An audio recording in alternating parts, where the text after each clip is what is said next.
जय जय रघुवीर समर्थ गणेश शारदाश्चैव सद्गुरु सज्जनस्तथा आराध्य दैवतं गुह्यं सर्वमे रघुनंदन कृपा कटाक्षाची ये किरणे मोह समुद्राचे आटणे घडे जय त्या श्री कृष्णे वंदूतया ते श्रीराम जयांचे करिता स्मरण होय सकल विद्यांचे अधिकरण ते वंदूया श्री चरण श्री गुरूंचे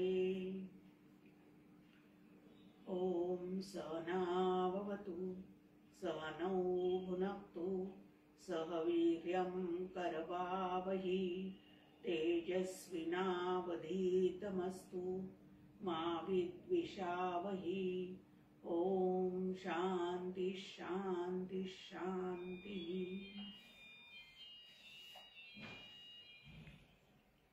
आनंद योगी परमपूज्य डॉक्टर काका, श्रद्धेय मंदाताई गंदेव या उभय त्यांना मनपूर्वक वंदन करते। यमदेव आणि नचिकेता या गुरु शिष्यांनाही मनपूर्वक वंदन करते आणि कठोपनिषदाच्या चिंतनासाठी उपस्थित असणाऱ्या सर्व श्रोत्यांना मनपूर्वक अभिवादन करते। द्वितीय अध्याय प्रथम वल्ली असं कठोपनिषदातलं चिंतन आपलं सुरू आहे आणि 5व्या श्लोकापर्यंत आपले चिंतन या ठिकाणी झालेलं होतं। त्यामध्ये सांगितलेलं आहे की ज्याला आत्मज्ञान झालेलं आहे तो शोकरहित असतो, म्हणजे प्रपंचातल्या कुठल्याही अनुकूल आणि प्रतिकूल घटनेपासून त्याच्या अंतःकरणामध्ये व्यथा, खेद इत्यादी गोष्टी निर्माण होत नाहीत। काही जाणीवपूर्वक जपून ठेवावं, जे गेलं त्याचं दुःख करावं असं काहीही त्याच्या चित्तामध्ये शिल्लक राहत नाही। आणि यमदेव सांगतायत नचिकेताला की देवांनाही कोडे घालणारं असं जे स्वस्वरूपाचं ज्ञान आहे, तू मला विचारलं होतंस ते हेच आहे। आणि असा जो स्वस्वरूपाला ओळखतो तो स्वतःच्या ठिकाणी जाणलेलं आत्मतत्व जे आहे तेच तत्व नंतर इतरत्र सुद्धा पूर्णपणे भरून व्यापून असलेलं असं पाहतो आहे।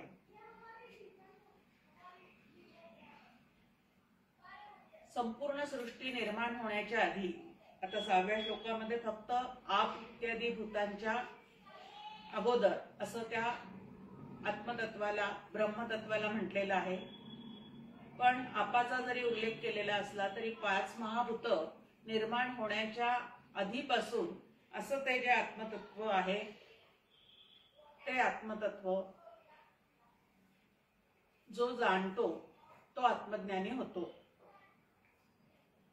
की पहिल्या तपापासून आता आत्मज्ञान आत्मस्वरूप जाणतो तो शोकरहित होतो हेही सांगितलेलं आहे।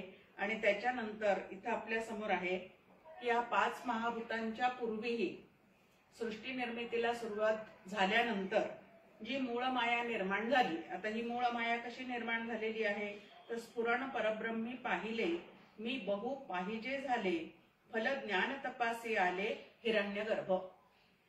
की त्या मूळ मायेतून जो हिरण्यगर्भ निर्माण झाला, आता या ठिकाणी हिरण्यगर्भ म्हटल्यानंतर एक आहे की पहिल्या तपापासून उत्पन्न झालेला, म्हणजे अगदी सुरुवात जी आहे सृष्टी निर्मितीला जी सुरुवात झालेली आहे ती हिरण्यगर्भापासून झालेली आहे असं या ठिकाणी म्हटलं।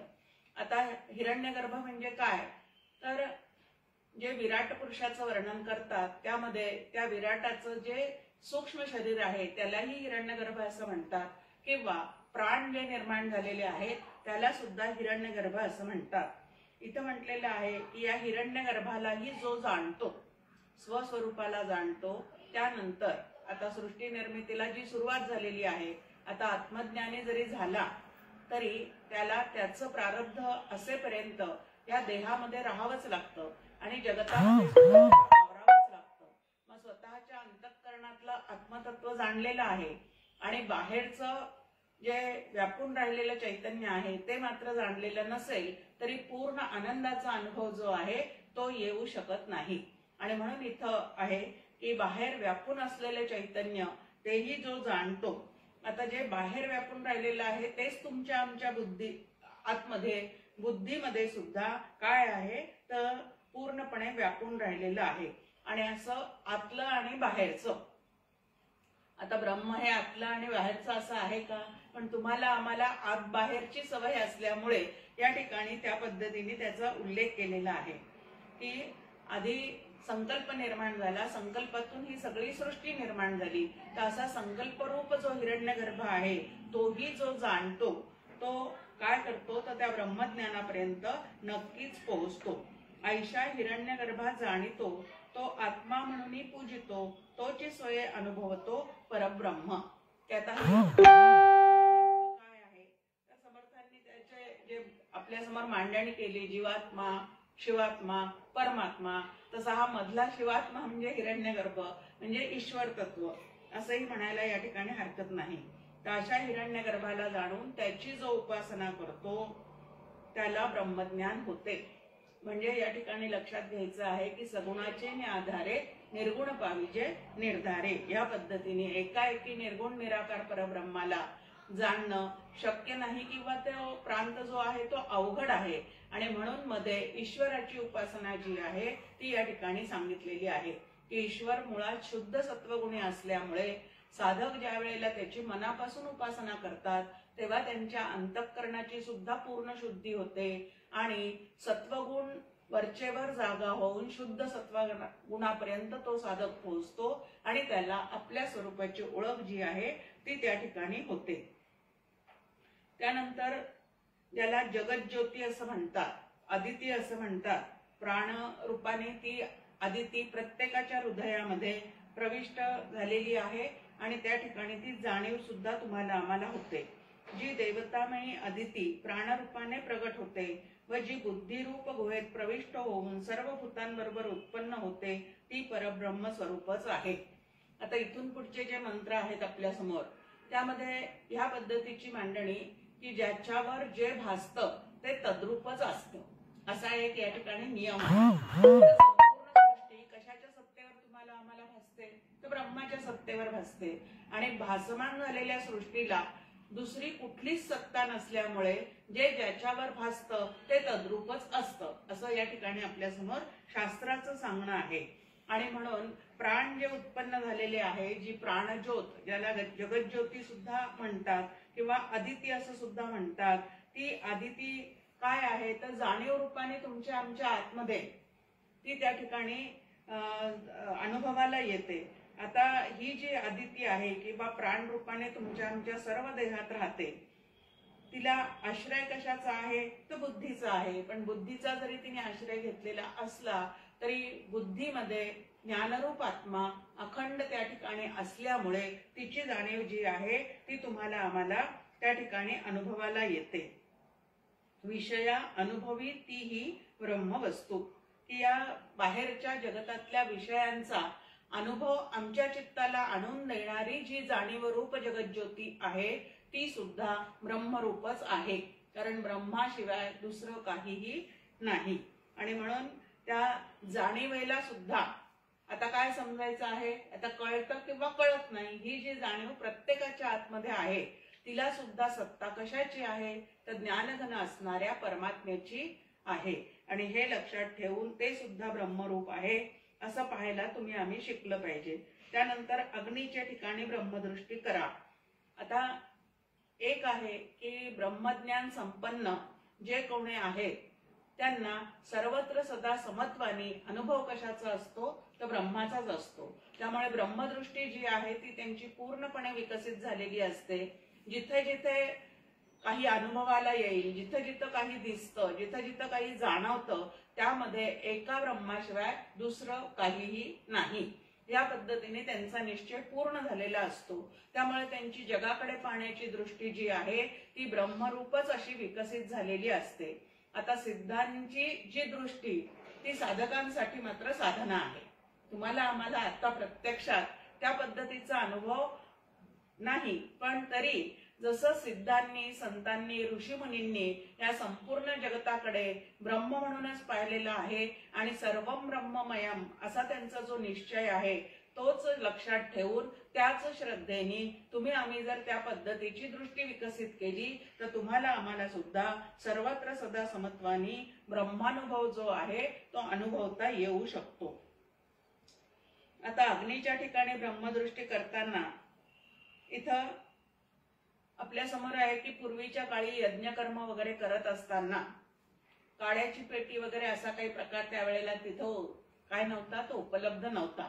तर काय केलं जायचं तर दोन लाकूड जे आहे ते एकमेकांवर भरपूर घासायचे आणि त्या घर्षणातून जो अग्नी उत्पन्न व्हायचा त्याच्यामध्ये कापूस ठेवला जायचा आणि ते घासता घासता त्या कापसाला काय होऊन जायचं तर त्या ठिकाणी तो कापूस अग्निरूप होऊन जायचा आणि तिथं अग्नी निर्माण होत असे। तर इथे दृष्टांत दिलेला आहे की एखादी गर्भवती स्त्री ज्याप्रमाणे त्या 9 महिने आपल्या गर्भाला खूप काळजीपूर्वक जपते त्याप्रमाणे यज्ञ वगैरे करणारे जे याज्ञिक लोक आहेत, जे कर्ममार्गाने जाणारे आहेत, ते सुद्धा आपल्या या कर्मयोग करत असताना जे काय त्यांना साधना करायची आहे, श्लोक म्हणायचे आहेत, यज्ञ दान धर्म करायचं आहे, ते सुद्धा अत्यंत शुद्ध आणि स्वच्छ अशा भावाने जपत जपत तो यज्ञ जो आहे तो पूर्ण करतात। आणि गुप्त असलेला अग्नी जसा त्या ठिकाणी प्रगट होतो तो अग्नी प्रगट झाल्यानंतर हवीर द्रव्य संपन्न मनुष्यांना प्रति दिवशी उपास्य असा व्यक्त अग्नी हेच ते ब्रह्मतत्व होय। आता दुसरं आपल्या समोर आहे की अग्नी नावाची गोष्ट जी जगतामध्ये निर्माण झाल्यासारखी आपल्याला दिसते आहे तिचा तुम्हाला आम्हाला जीवनामध्ये केवढा उपयोग आहे।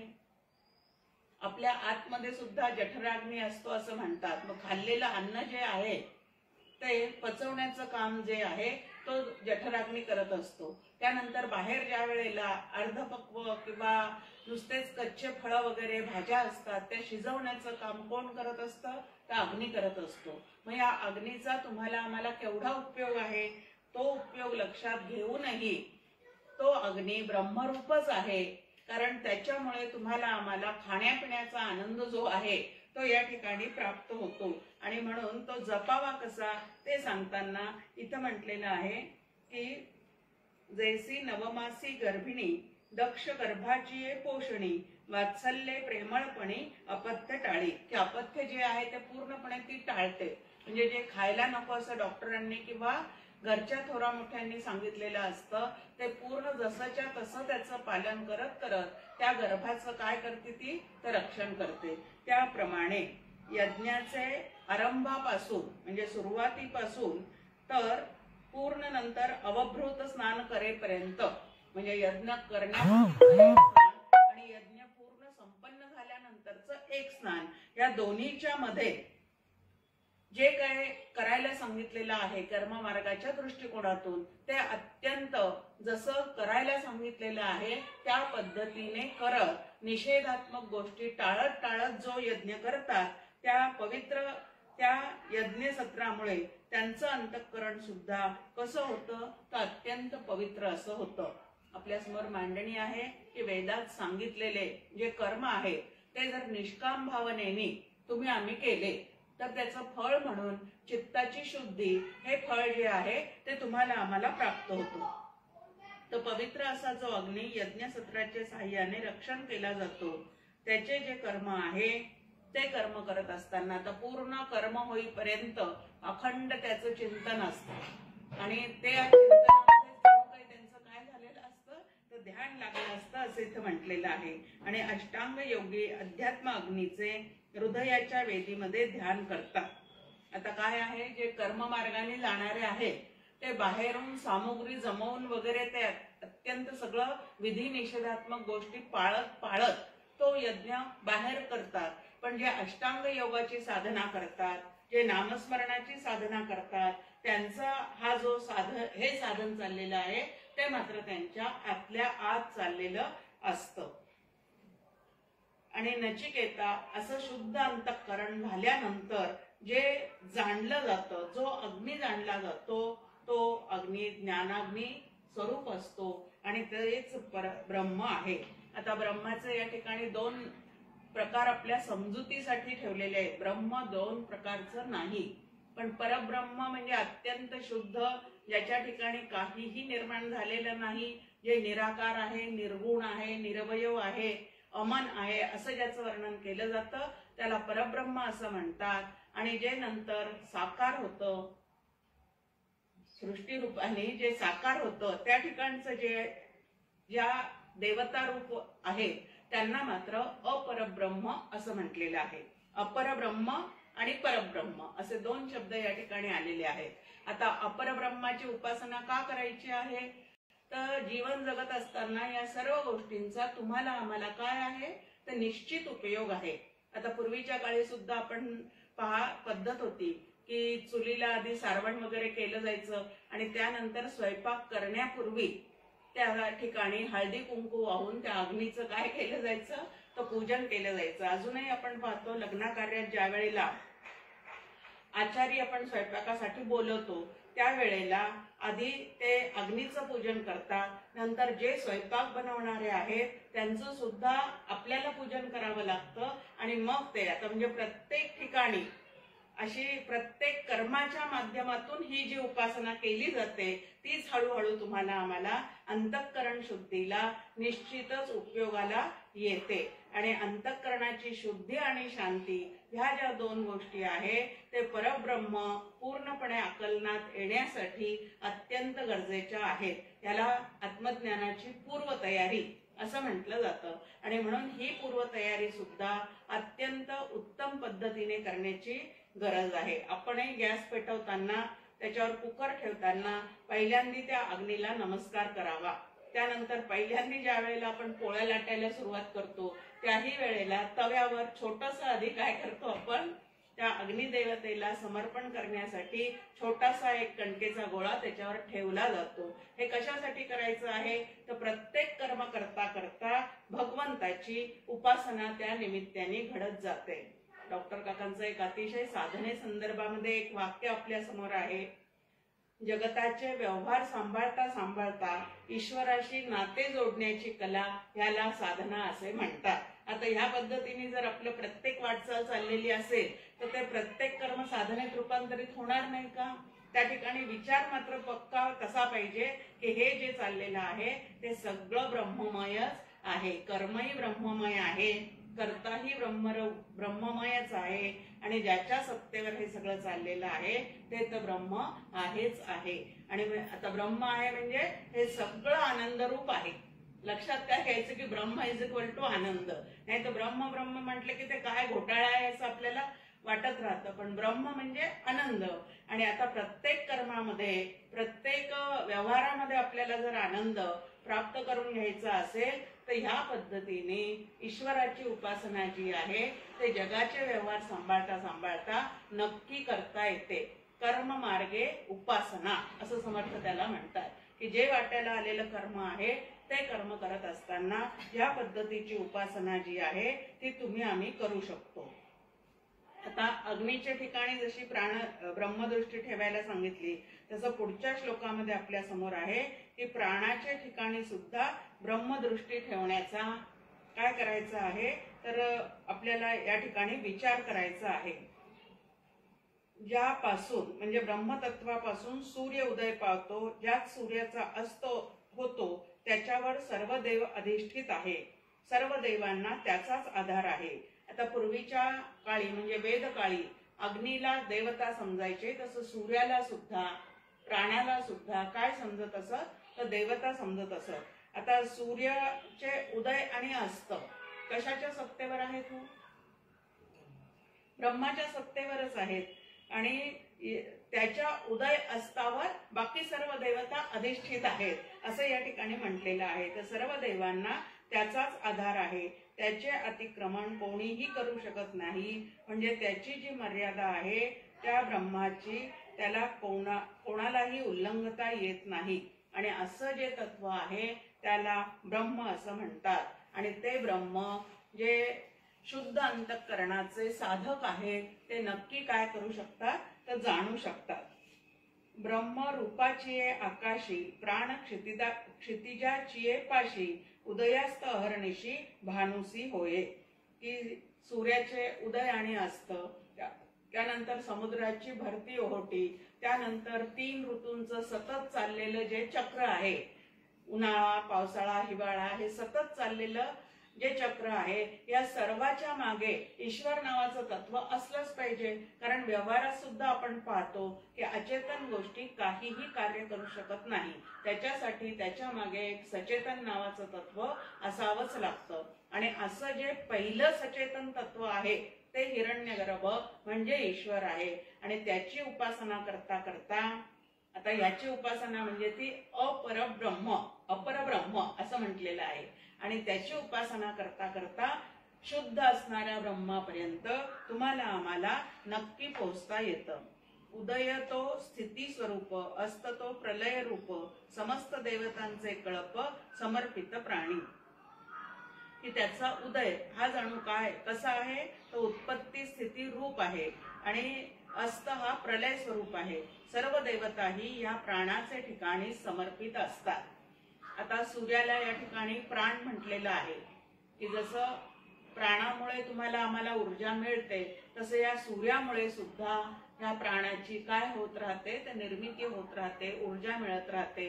कारण सूर्य उगवला की सगळे फुलं फुलताना तुम्हाला आम्हाला दिसतात आणि या सूर्यापासून तुम्हाला आम्हाला खूप मोठी मिळणारी ऊर्जा म्हणजे सध्या त्याला व्हिटॅमिन डी असं म्हणतो की सूर्याच्या प्रकाशामध्ये थोडा काळ तरी उभा राहा, त्याच्यामध्ये खूप मोठी काय आहे तर शक्ती आहे. एक उदाहरण या ठिकाणी दिलेलं आहे की एखाद्या रथाचं चक्र किंवा सायकलचं चाक आपण जर डोळ्यासमोर आणलं तर त्याला अनेक आऱ्या असतात. आता या अनेक आऱ्या त्या बाहेरच्या चाकाला म्हणजे ट्यूबला जोडलेल्या तुम्हाला आम्हाला दिसतात. पण त्या सगळ्या तारा त्याच्या मध्ये असणारा जो एक गड्डा म्हणा किंवा काय आहे त्याच्या ठिकाणी पूर्णपणे कशा झालेल्या असतात, केंद्रस्थानी एकत्र झालेल्या असतात.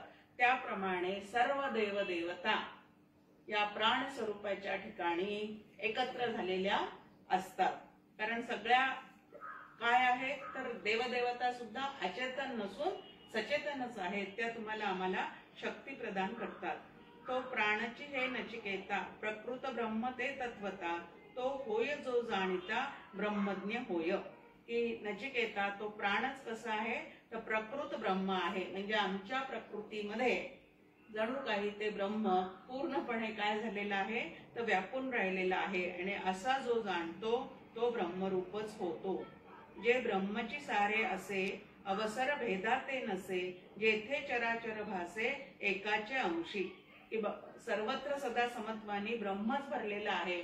हा जो सिद्धांत आहे तो सिद्धांत लक्षात ठेवून ज्या वेळेला वेगळी वेगळी दिसणारी सृष्टी सुद्धा एका परब्रह्माच्या सत्तेवरच भासमान होत चाललेली आहे, असं अनेकाच्या मागे असणारं एक तत्व ज्या वेळेला आम्ही सतत पाहण्याचा प्रयत्न करतो त्यावेळेला सगळे भेद काय होऊन जातात, चित्तातले निघून जातात. आणि अभेदाचं दर्शन जे होतं त्यालाच ब्रह्मज्ञान होणे असं म्हटलेलं आहे. आणि हे सगळे भेद कसे आम्हाला जाणवतात तर परब्रह्माच्या एका अंशावर या जगताचा संपूर्ण खेळ चाललेला आहे. आणि असं ते ब्रह्म जे आहे ते अत्यंत व्यापक सर्वत्र समत्वानी आहे. आणि सगळ्या संतांचा अनुभव आहे जगामध्ये ब्रह्म दिसे उघडे, की त्यांना उघडपणे ते दिसतं. आता उघडपणे दिसतं म्हणजे काय तर त्यांचा भाव त्या पद्धतीचा पूर्णपणे झालेला असतो. नभी वावरे जो अणुरेणू काही रीता ठावया राघवे वीण नाही. अशी समर्थांची दृष्टी पूर्ण ज्ञानमय झालेली आहे. सर्वत्र संचले विठ्ठले गा अशी दृष्टी तुकाराम महाराजांना प्राप्त झालेली आहे. तर भरला घनदाट हरी दिसे अशी दृष्टी ज्ञानेश्वर माऊलींना सुद्धा प्राप्त झालेली आहे. आणि ह्याला ज्ञान दृष्टी असं म्हणतात. आणि अशी ब्रह्मदृष्टी विकसित झालेल्याच्या जीवनामध्ये आनंदाचे डोही आनंद तरंग. त्यांना सगळं जग आनंद वनभुवन वाटतं आणि तुम्हाला आम्हाला मात्र सगळं जग आनंद वनभुवन नसून ते दुःखमय असं वाटतं. आता वास्तविक पाहता परमेश्वराने हे सगळं आनंदासाठी निर्माण केलेलं आहे, तर आनंदच त्यामध्ये भरून राहिलेला असला पाहिजे. पण अज्ञानाच्या आवरणामुळे तुम्हाला आम्हाला आतमध्ये व्यापून असलेला जो आनंद आहे त्याची प्रचिती येत नाही. आणि त्याची प्रचिती येण्यासाठी भक्ती, उपासना, ध्यान, नंतर कर्मयोग या सगळ्याची काय आहे आवश्यकता आहे.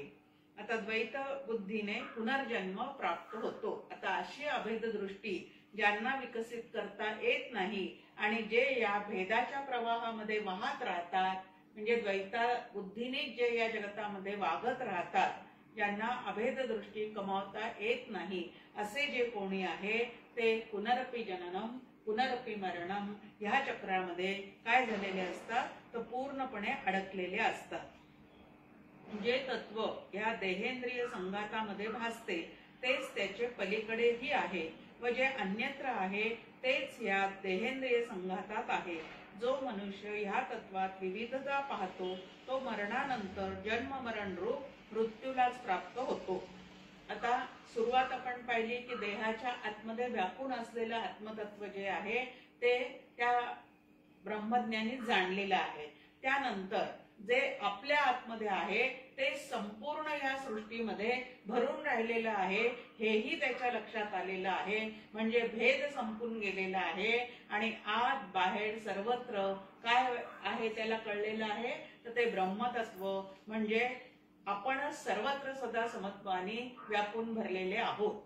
आता ज्ञानेश्वर माऊलींची ओवी आपल्याला माहिती आहे, हे विश्वची माझे घर ऐसी मती जयाची स्थिर. या संपूर्ण फक्त देहातच मी ब्रह्मरूपाने आहे असं नाही, तर संपूर्ण जगत हे जणू काही काय आहे तर माझं शरीर आहे आणि त्यामध्ये सुद्धा ब्रह्म जे आहे ते पूर्णपणे व्यापून राहिलेलं असं आहे. आणि हे जो जाणतो तो शोकरहित होतो, जन्म मृत्यूच्या फेऱ्यातून चुकतो आणि मृत्यू येईपर्यंत अखंड आनंदाने जीवन जगतो. त्याला जीवनमुक्त असं म्हणतात. आणि डॉक्टर काकांच्या भाषेत हे दर्जेदार जीवन आहे. जो अखंड आनंदाने जीवन जगतो तो दर्जेदार जीवन जगतो आणि जो रडारड करत जीवन जगतो त्याला फडतूस जीवन असं डॉक्टर काका नेहमी सांगतात.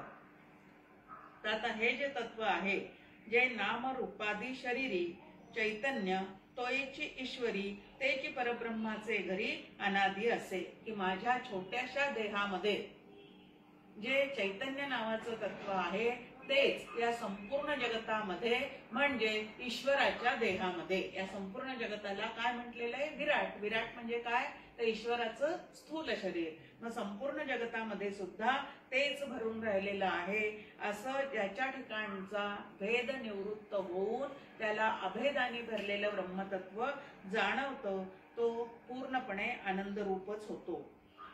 पुढे सांगितलेले आहे की जीवा अविद्या विशिष्ट ईश्वरी माया विशिष्ट चैतन्य दिसत असे स्पष्ट जाणते असी. जीवाची आपल्या समोर व्याख्या ठेवलेली आहे अविद्या विशिष्ट साभास चेतन. ईश्वराचं व्याख्या ठेवलेली आहे माया विशिष्ट साभास चेतन.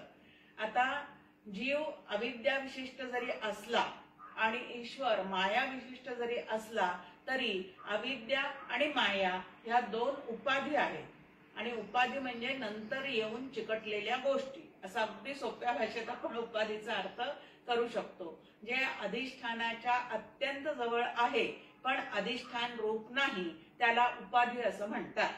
आता थोडक्यात समजून घ्यायचं असेल तर साळीचे आपल्या समोर तांदूळ असतात जे अजून सडलेले नाहीत, म्हणजे पूर्णपणे ते काय केलेले नाहीयेत, अजून त्याच्यावरचं कव्हर काढलेलं नाही. असे तांदूळ ज्या वेळेला असतात तेव्हा ती साळ म्हणजे तांदूळ नाहीये, तांदूळ त्याच्या आत आहे. मग आता साळ ही काय झाली वरची खाकी रंगाची जी असते ती त्या तांदळाची उपाधी झाली. काळे कोट जे आहेत ते वकिलाची उपाधी आहे. आता ह्या उपाधीने त्याची ओळख पटते पण ती उपाधी म्हणजे ती व्यक्ती असं मात्र होत नाही, ती म्हणजे ते असं मात्र त्या ठिकाणी होत नाही. आणि उपाधी जी आहे ती बाजूला काढून टाकता येते. काळा कोट बाजूला काढून टाकता येतो, डोळ्यावरचा चष्मा जो आहे तो बाजूला काढून टाकता येतो. थंडीचे दिवस आहेत म्हणून आता आपण सगळेजण स्वेटर घालतो. आता ते स्वेटर सुद्धा काय आहे, उपाधी आहे. थंडीमुळे ते आपण अंगावर घातलेले आहेत, पण तेही आपल्याला काढून ठेवता येतात. तसं अविद्या आणि माया ही जी उपाधी आहे ती विचारांच्या साह्याने, पण ते विचार कसे पाहिजे, संतांची संगती मनोमार्ग गती, ह्या पद्धतीने जर विचार करत गेलो, शास्त्रशुद्ध पद्धतीने जर या उपाधीचा विचार करत गेलो, तर त्या उपाधीतून तुम्हाला आम्हाला बाजूला होऊन स्वस्वरूपाकडे नक्की बघता येतं. आता अंतःकरण ही सुद्धा जीवाची काय आहे, तो उपाधी आहे, विशेषण नाही. तर ती त्याची काय आहे, उपाधी आहे. आणि जर विशेषण आपण त्या अंतःकरणाला समजलो तर आपल्या समोर मांडणी आहे की विशेषापासून विशेषणाला दूर काढता येत नाही, पण उपाधी जी आहे ती मात्र आपल्याला बाजूला काढता येते. मग विचाराने देह म्हणजे मी नाही, अंतःकरण म्हणजे मी नाही, संपूर्ण जगत जे आहे ते म्हणजे मी नाही, ह्या पद्धतीने विचार करत करत आपल्याला ब्रह्मरूपापर्यंतचा द्वैत बुद्धीने पुनर्जन्म मिळतो, असा विषय आपला चाललेला होता. ब्रह्मज्ञान होण्यासाठी जसं जाणत्याची संगत धरावी लागते, तसं मोबाईलवर कार्यक्रम करताना सुद्धा जाणत्याची संगत धरावी लागते. आणि त्यातले जाणते जे आहेत ते आपले नातवंड असतात. जीवाला अविद्येची आणि ईश्वराला मायेची उपाधी आहे. ब्रह्म जे आहे ते निरोपाधिक आहे. आणि म्हणून आम्हाला ब्रह्मरूप व्हायचं असेल तर उपाधी जी आहे ती बाजूला काढून टाकावी लागते. मंदाताई एक छान दृष्टांत त्याच्यासाठी देतात की पूर्वीच्या काळी सोवळ्यात स्वयंपाक करण्याची पद्धत. गृहिणी स्वयंपाकाला सोवळ्यात लागलेली आहे आणि तिचं बाळ जे आहे ते एक 7-8 महिन्याचं आहे. ते सकाळीच्या वेळेला झोपलेलं असतं, गाढ झोपेत असतं आणि त्यावेळेला तो उठायच्या आत स्वयंपाक करावा म्हणून ती सोवळ्यातून स्वयंपाकाला लागलेली असते. पण त्यानंतर ज्या वेळेला अगदी आईचं काम असतं त्यावेळेला उठण्याचं मुलांची काय असते तर सवय असते. मग ते बाळ त्या ठिकाणी रडायला लागतं. इतर जे घरातले लोक आहेत ते त्याला सांभाळण्याचा प्रयत्न करतात, दूध पाजण्याचा प्रयत्न करतात, पण ते अजिबात ऐकत नाही. त्यावेळेला ती माऊली म्हणते की त्याला माझ्याकडे द्या. आता आई सोवळ्यात आहे आणि हा ओवळ्यात आहे. मग आता याला ओवळ्यात करण्यासाठी काय करावं लागतं तर त्याचं अंगड, टोपडं, लंगोट जे काय आहे ते सगळे पूर्ण काढले जातात आणि मग ते बाळ जे आहे ते सोवळ्यात होतं. आता ते सोवळ्यात केव्हा झालं तर अंगड, टोपडं इत्यादी जी उपाधी आहे त्याची ती पूर्णपणे बाजूला काढली की ते सोवळ्यात झाल्यासारखं झालं. आणि मग त्या ठिकाणी ते आईला घ्यायला काय झालेलं आहे तर पूर्णपणे त्याला जणू काही सोवळ्यात झाल्यासारखं झालं. तसं दत्तात्रयाच्या चरित्रामध्ये आपल्या समोर आहे की अनुसयेला काय सांगितलेलं आहे की पूर्ण वस्त्र काढून त्यांना भिक्षा पाहिजे. आता त्या ठिकाणी वस्त्र काढून भिक्षा म्हणजे नेमका त्याचा अर्थ काय आहे तर त्या ठिकाणी सर्व उपाधी बाजूला सारून, अहमची उपाधी बाजूला सारून, अंतःकरणाची उपाधी बाजूला सारून, देहाची उपाधी बाजूला सारून मग त्या ठिकाणी भिक्षा मागितलेली आहे. त्याचप्रमाणे इकडं आपल्याला जर ब्रह्मरूप व्हायचं असेल तर अंतःकरणाची, अहंकाराची, त्यानंतर देहबुद्धीच्या सर्व उपाधी ज्या आहेत त्या बाजूला काढाव्या लागतात. आधी आपल्या देहाच्या ठिकाणच्या उपाधी बाजूला काढायच्या आहेत, मग आत्मदर्शन होतं आणि मग बाजूनी भासणारं म्हणजे बाहेर भासणारं जे जगत आहे त्याची जी उपाधी आहे ती कुठली आहे तर त्याची उपाधी माया आहे. आधी अविद्येतून दूर व्हायचं. अविद्येतून दूर झालेल्या जीवाला माया ओलांडायला वेळ लागत नाही आणि म्हणून आधी स्वतःच्या ठिकाणची अविद्या काढायची आहे आणि मग जगत रूपी माया जी आहे तीही बाजूला केली की उर्वरित आयुष्य त्या साधकाचं भगवंताची संपूर्ण लीला ह्या पद्धतीने त्या सृष्टीकडे बघता येतं आणि आनंद जो आहे तो त्याच्या चित्तामध्ये त्याला पूर्णपणे टिकवता येतं. आणि इथं म्हटलंय की अभ्यासू पुरुषास हे चांगलं कळून येतं. जर व्यवस्थित अभ्यास केला असेल आणि अविद्येचा निराश झाला असेल तर मायेचा निराश करायला वेळ लागत नाही, पण अविद्या घालवायला मात्र भरपूर वेळ लागतो. म्हणून साधकांनी त्याच्यावर काय केलं पाहिजे तर जास्तीत जास्त त्यांनी भर दिला पाहिजे. जे कार्य मानिले जीवा आणि कारण ईश्वर भावा, उपाधी भेद विसरावा तै चैतन्य उरे. की जग रूपाने हे सगळं कार्य आहे, देह रूपाने कार्य आहे, आणि त्याचं कारण काय आहे तर ईश्वर हे त्याचं कारण सांगितलेलं आहे. पण या दोन्हीही कार्य आणि कारणातीत असणारं जे ब्रह्म आहे ते तुम्हाला आम्हाला जर अनुभवायचं असेल तर कार्य उत्कृष्ट करायचं आहे, पण मी करता आहे हे भाव काढून टाकायचा आहे. आणि या सगळ्याचं कारण जे आहे ते प्राणाच्या सत्तेवर जरी आमचे सगळे व्यवहार चाललेले दिसत असले तरी या प्राणाला सुद्धा कोणाची सत्ता आहे तर प्राणाचा प्राण असं जो म्हणतात त्या ब्रह्माची सत्ता आहे. हे लक्षात जर आम्ही ठेवलं तर कार्यकारणातीत होऊन त्या ब्रह्मापर्यंत तुम्हाला आम्हाला नक्की विचार करता येतो. कूटस्था झाकी अविद्या ईश्वर चेतना माया, अविद्या भाग त्यागावया शास्त्र सांगे. या कूटस्थ चैतन्याला म्हणजे आत्म्याला म्हणजे आत्मारामावर कशाचं आवरण आहे तर अविद्येचं आवरण आहे. आणि हे अविद्येचं आवरण काढण्यासाठी ब्रह्मविद्या जी आहे ती ब्रह्मविद्या तुम्हाला आम्हाला शिकून घ्यावी लागते. आणि ईश्वराला आवरण कशाचं आहे तर मायेचं आहे, की संकल्पातून निर्माण झालेलं आहे. एवढं लक्षात घेऊन सगळे संकल्पच जर आम्ही थांबवले तर तेही निवृत्त होऊन जातं आणि आवरण निघून गेल्यानंतर ब्रह्मरूप व्हायला अजिबात वेळ लागत नाही.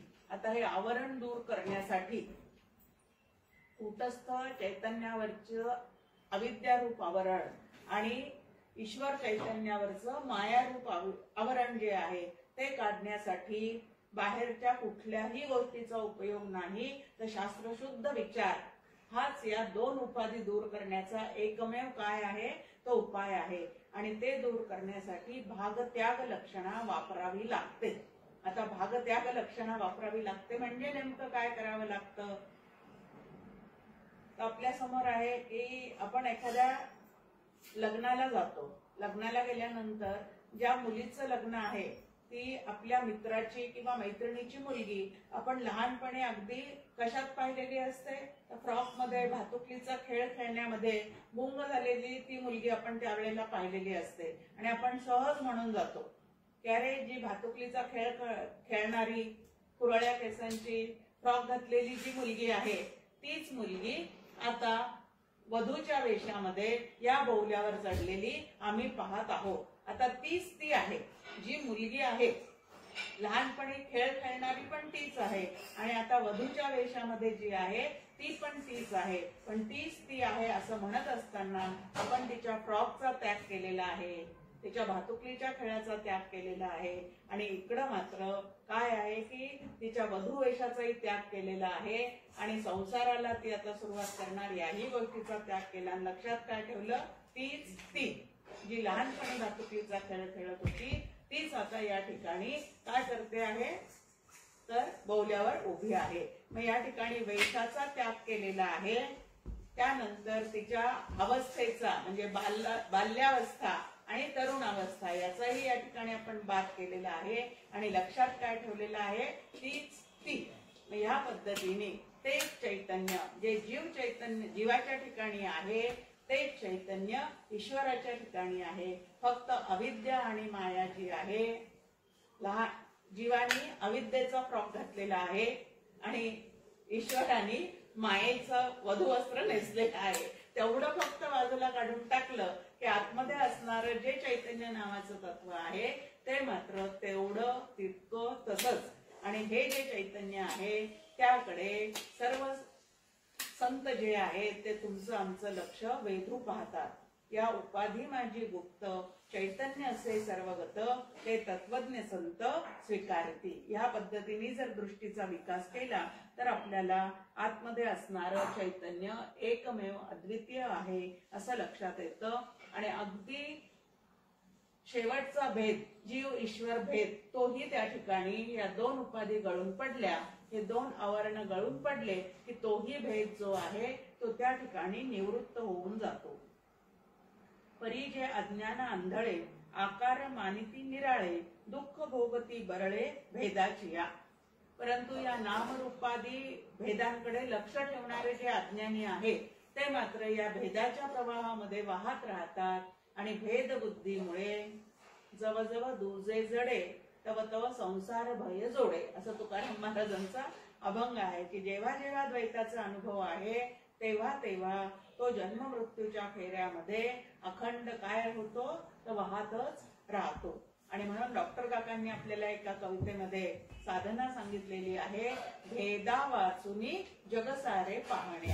भेद तर व्यवहारामध्ये दिसणारच आहे, परंतु त्या भेदाच्या मागे एक तत्व असं आहे की जे अभेद रूपाने व्यापून राहिलेलं आहे. मग त्या अभेदाकडे नजर गेली की आनंदाचा अनुभव आहे आणि भेदाकडे नजर गेली की दुःखाचा अनुभव आहे. आम्हाला हवं काय आहे नेमकं? जे हवं आहे त्याच्यावर फोकस करायचा आणि त्याप्रमाणे जीवनाची घडी जी आहे ती आपण काय करायची आहे, बसवून घ्यायची आहे. आता आठवडी बाजार लागतात का सगळीकडे? आपण काय म्हणतो भाजी बाजार, आठवडी भाजी बाजार. आता भाजी या शब्दामध्ये सर्व भाज्यांचा समावेश आहे. तिथं पाहायला जातो तेव्हा प्रत्येक जण वेगळ्या वेगळ्या भाज्या घेऊन बसलेला आहे.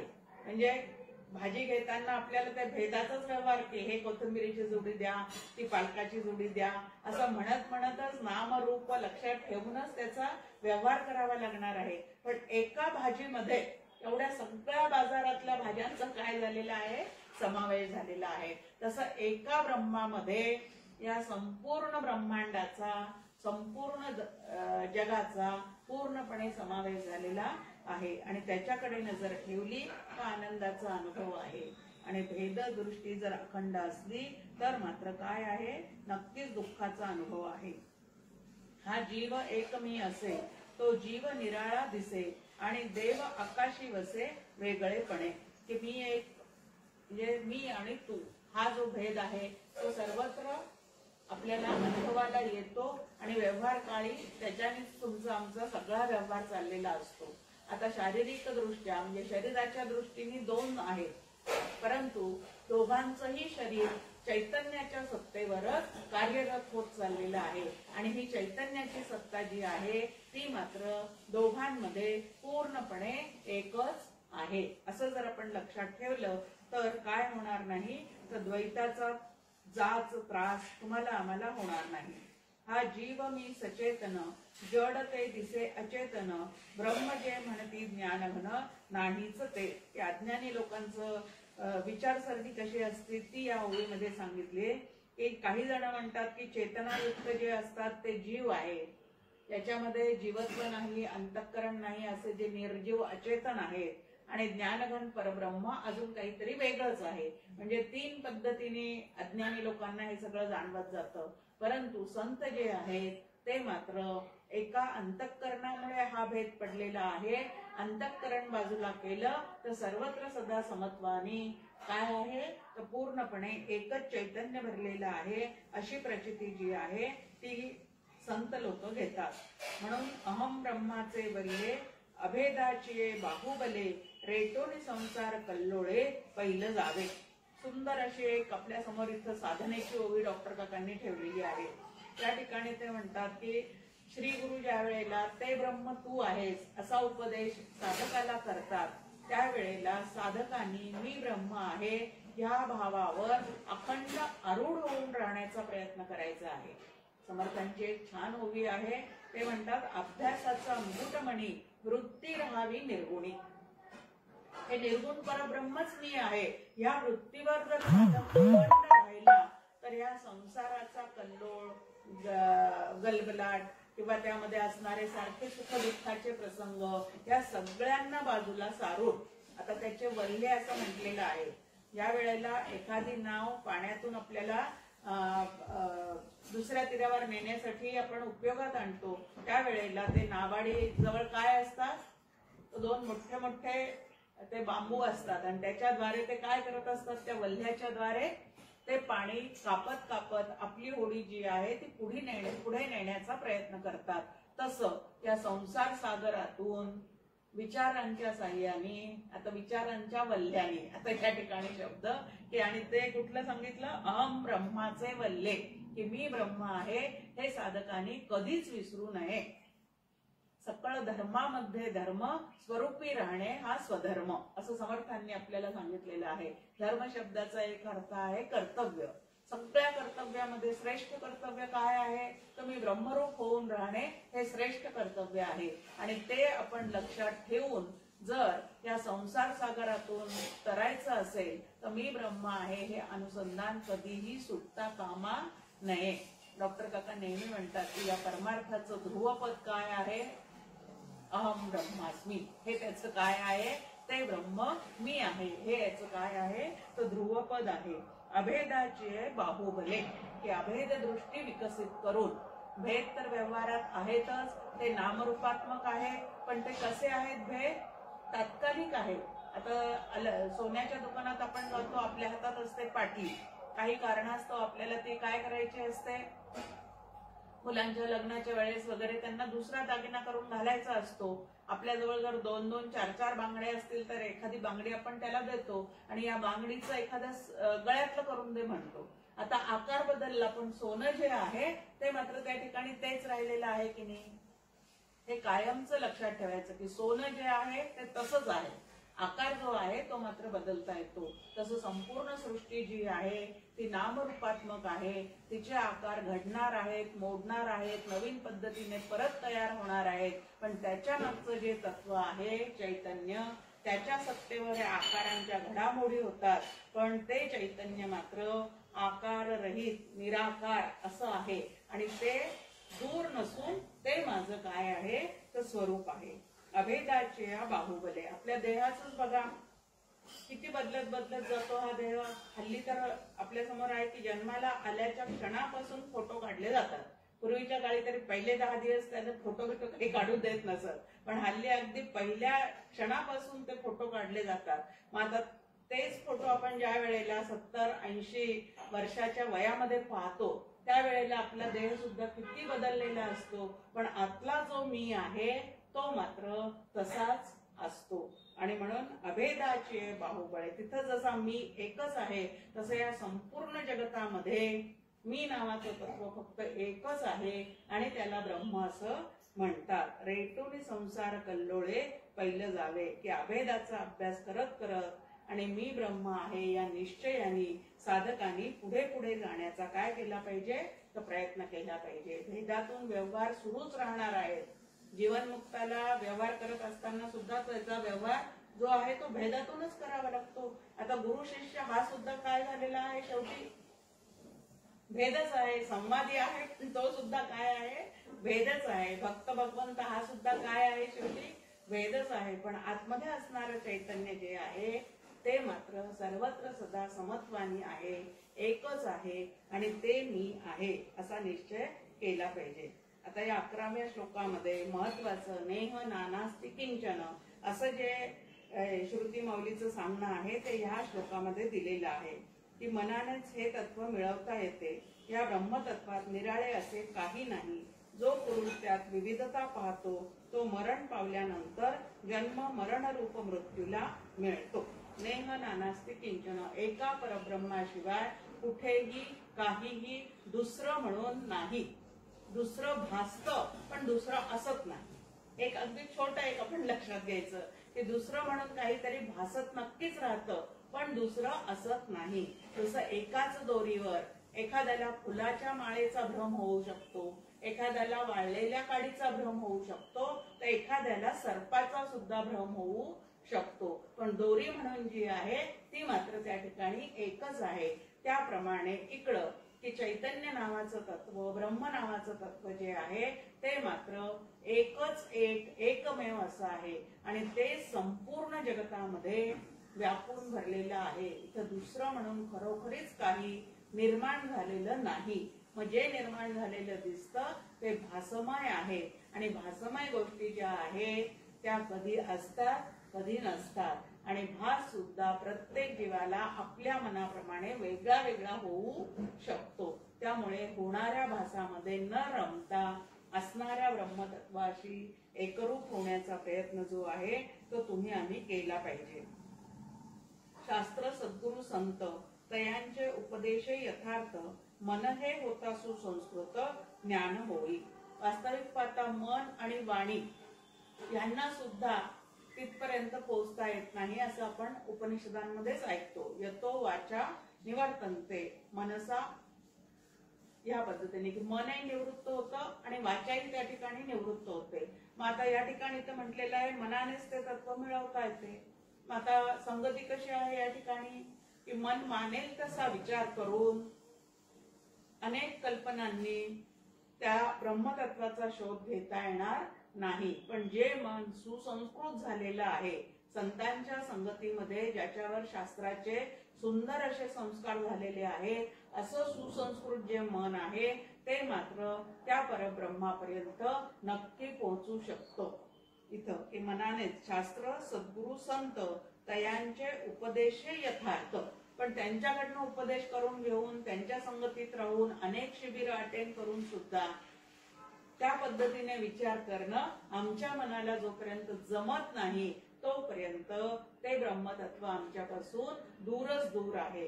आणि ज्या क्षणी त्या पद्धतीने विचार करणं, त्या विचारांवर आरूढ होणं जे आहे ते तुम्हाला आम्हाला नक्की जमू शकतं, त्यावेळेला मात्र ते परब्रह्म तुमच्या आमच्या समोर जणू काही करतळी आवळा तैसा हरी, की हातावर आवळा घेतल्यावर त्या आवळ्याचं जसं पाहणाऱ्याला संपूर्ण काय होऊन जातं, त्या ठिकाणी दर्शन होऊन जातं, तसं संतांच्या सहवासामध्ये, श्री गुरूंच्या सहवासामध्ये, त्यांनी दिलेल्या साधनेमध्ये आवडीने रत राहिल्यानंतर आमचं जे सुसंस्कृत मन होतं त्या सुसंस्कृत मनाला मात्र नक्की त्या ब्रह्मस्वरूपाचं ज्ञान झाल्याशिवाय राहत नाही.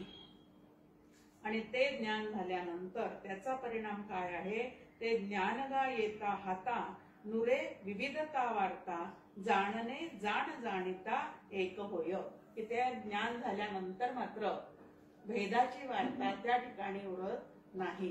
तर जो ज्ञान करून घेणारा आहे तोही चैतन्य रूप आहे, जो ज्ञान करून घेण्यासाठी आम्हाला मदत करणारा आहे तोही चैतन्य रूप आहे, आणि ज्ञानाची संपूर्ण क्रिया जी आहे ती सुद्धा चैतन्याच्या सत्तेशिवाय होऊ शकते का? होऊ शकत नाही. म्हणून ते सुद्धा चैतन्य रूप आहे. मग त्या ठिकाणी त्रिपुटीचा सुद्धा काय होऊन जातो, तर त्रिपुटीचा सुद्धा पूर्णपणे लय होऊन जातो, किंवा त्रिपुटी जी आहे ती एकरूप होते. हे सगळं जे आहे ते एकरूप होतं. छान दृष्टांत आपल्या समोर असतो की हे ऐकता ऐकता हे ज्ञान ज्या वेळेला आतमध्ये पूर्णपणे आपल्या दृढ होत जातं त्यावेळेला ते ज्ञान झालेल्या ज्याला होतं त्याच्या ठिकाणी ते पूर्णपणे मुरल्यासारखं होतं. लिंबाचं लोणचं घालतो आपण, आंब्याचं लोणचं घालतो. सुरुवातीला प्रत्येक त्यात जे पदार्थ आपण घातलेले आहेत त्याची चव वेगळी वेगळी लागते. खारट, तिखट, आंबट, ती फोडही वेगळी लागते.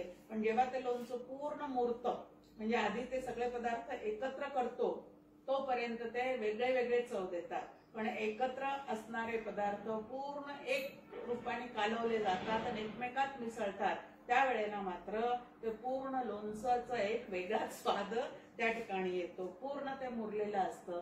त्याप्रमाणे इथं ऐक्याचा अनुभव, सुरुवातीला साधना जी केलेली आहे ती मात्र मी भक्त आहे, मी शिष्य आहे, सांगणारा कोणीतरी वेगळा आहे, करण्याची क्रिया काहीतरी वेगळी आहे, या पद्धतीने त्रिपुटीयुक्त सगळ्या क्रिया साधनेच्या तुमच्या आमच्या चाललेल्या असतात. पण जसजसं विचार आपले व्यवस्थित होत जातात त्यानंतर मात्र हे सगळं एकरूपच आहे, सगळ्याला ब्रह्माची सत्ता आहे, ब्रह्मच या ठिकाणी व्यापून राहिलेला आहे असं लक्षात घेऊन वेगळं असा अनुभव त्या ठिकाणी राहत नाही.